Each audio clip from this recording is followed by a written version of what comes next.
on there, and I'll be doing my presentation on classroomscreen.com. This is the focus for my master's degree, and it's really focusing on simplifying teacher tools as well as student tools. So I'll just present that screen there. Can you guys see this okay? Mm-hmm. Yep. Perfect. So classroomscreen.com overall is just a really simple tool to get students engaged, keep them on track, and overall it's very visually appealing. So like I said, this is a screenshot I took of Classroom Screen. It's an online tool sort of used as a display or like a home base. It's very similar to like Google Slides that you'd see for a morning message. But it's very intuitive and really easy to use. So you don't have to download or install anything.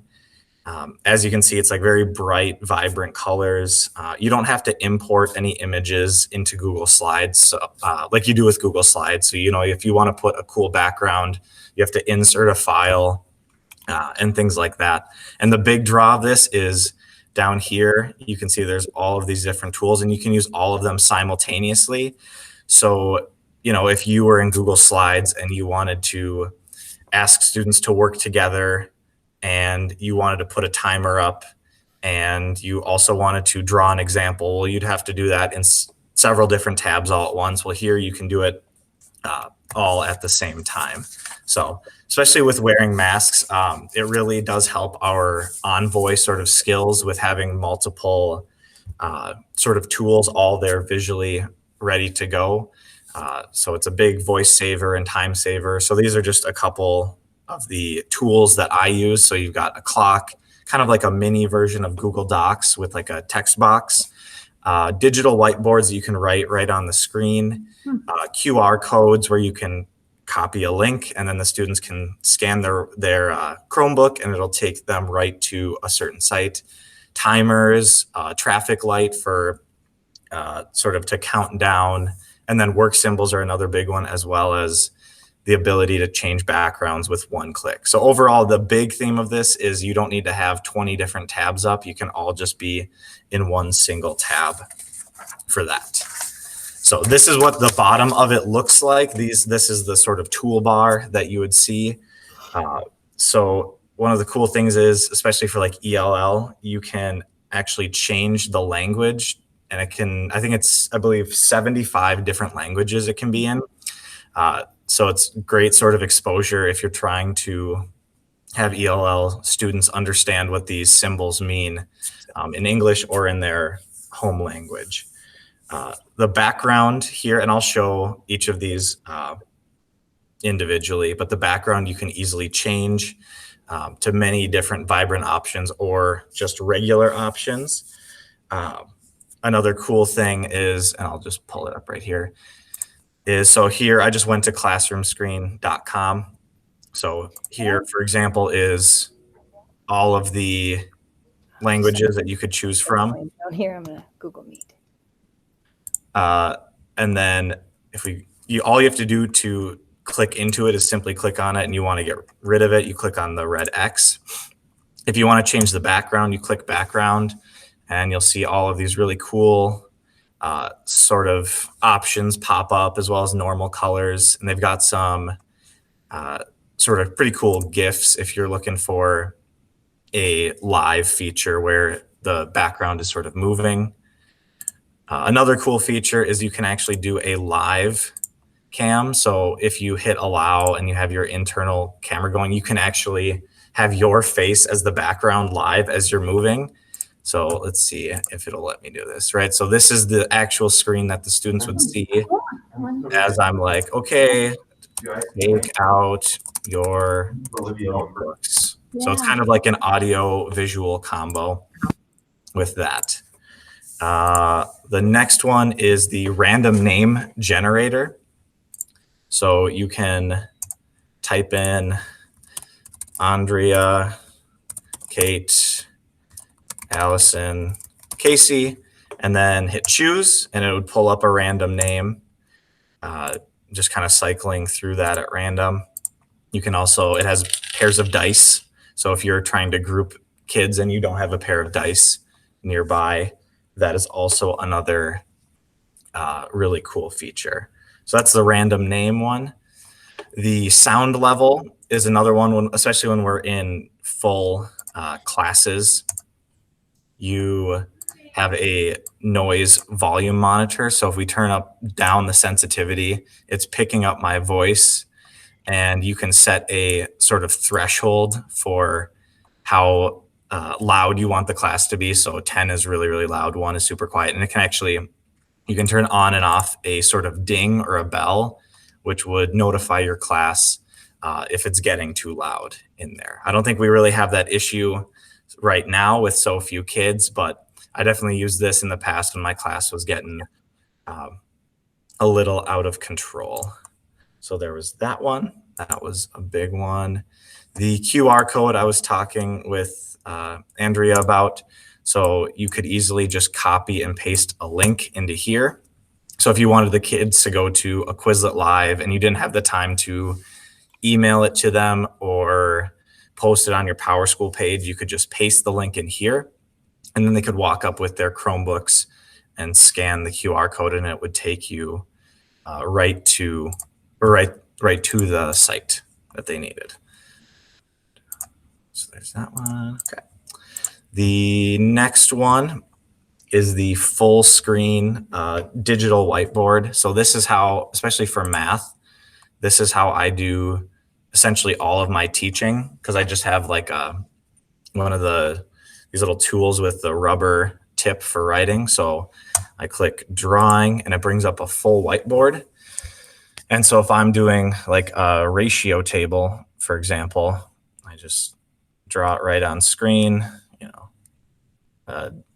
let's see, C for cats, D for dog, something like that. For every 1 cat, there's 3 dogs. Well, that means, we have 2 dogs, something like that. So that is the example of the full drawing screen. And with that, actually, you can choose different backgrounds. And I'll talk a little bit more about that in a couple slides. But if you wanted to show graphing on the coordinate plane, you could use that. For language arts, and you're trying to get the kids to write on lines, there's an option for lined paper right there as well. So those are a couple of the features of the full drawing screen. They also have a smaller drawing screen, so that's this one to the right. So it makes a smaller box that you can do the exact same sort of thing on a smaller scale. And just do that all right there.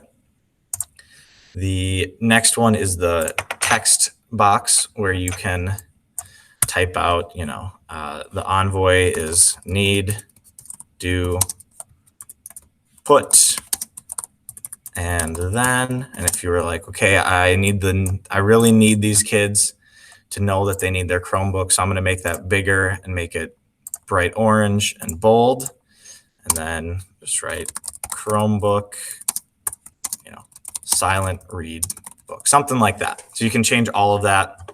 And the cool thing, like I said, is you can do all of these at the same time.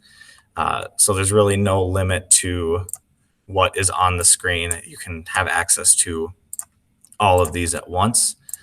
The last couple are really good Envoy ones that I use. So you've got some work symbols here. So you've got silence, whisper, ask your neighbor, work together. So those are ones that I use along with the directions. The last couple would be the traffic light. So, green means go. All right, you can start working. I'll say yellow for like a 2-minute warning.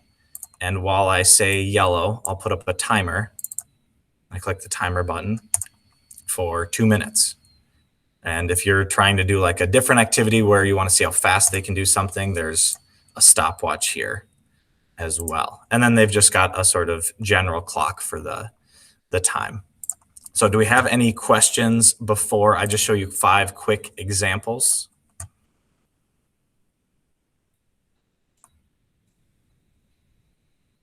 I'm going to take your silence as a no.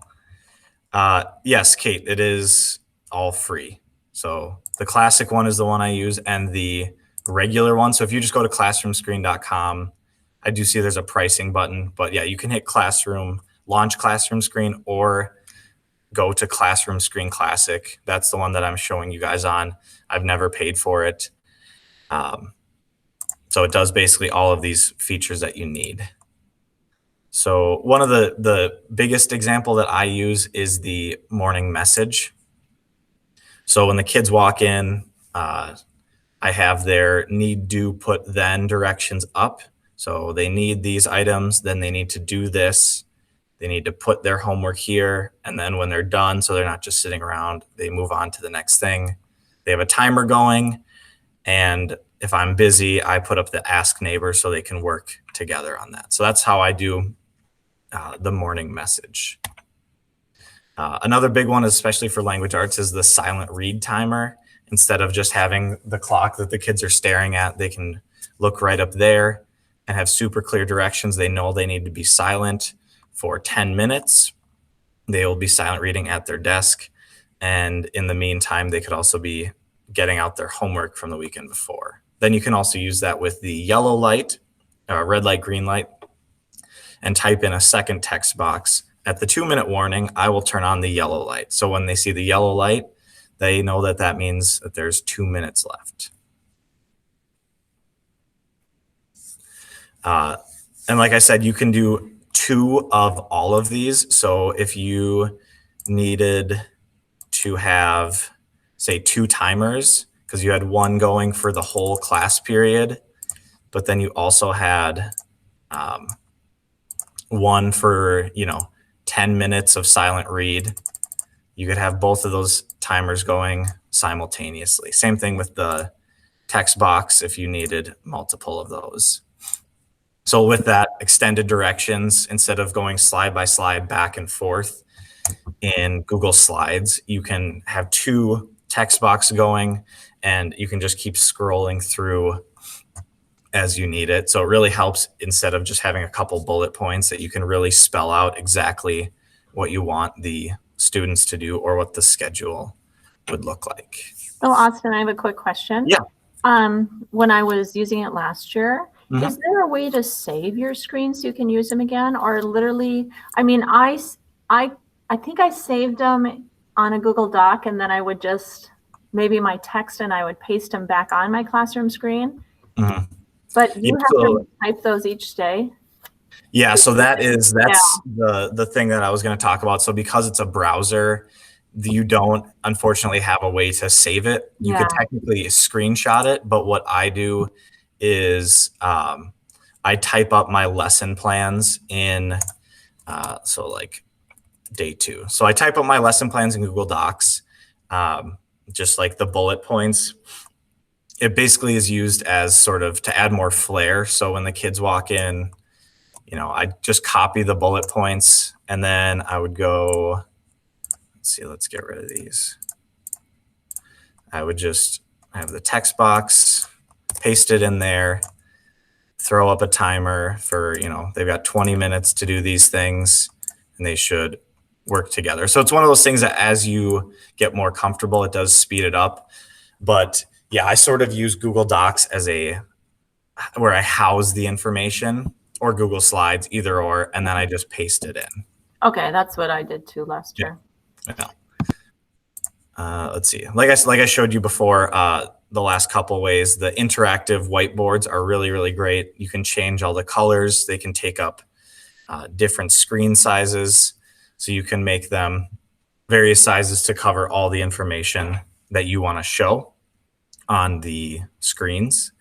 And then, like I showed you too very briefly, there's several different options for paper. So they've got the black background, the graphing, music notes. So for music teachers, they could also use this and could draw notes on there. And then, like I was stating, for language arts, there's these straight lines for the writing on paper. So like Andrea brought up, some actionable steps to actually get started, because it's a brand new site, would be to just sort of think about where you house your lesson plans, if it's either in Google Docs or Google Slides. I got in the habit of just typing out sort of a little bit more longhand.